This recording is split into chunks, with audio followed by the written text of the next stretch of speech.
আর এই পাশটায় লিফট। আমরা লিফটে 10 তলাতে ওঠা নামা করি, এটা হলো লিফট।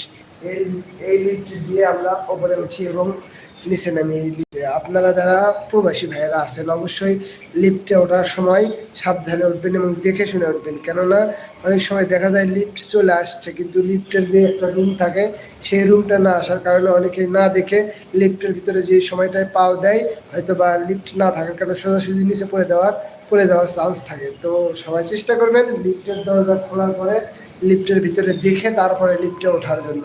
নয়তো বা লিফট অনেক সময় যেমনটা সহজ সুবিধাজনক থাকে, ঠিক বিপরীত দিকে লিফটের বিপরীত দিক হলে অনেক সময় লিফটের রুম না থাকার কারণে অনেকে বিপজ্জনক হয়ে থাকে।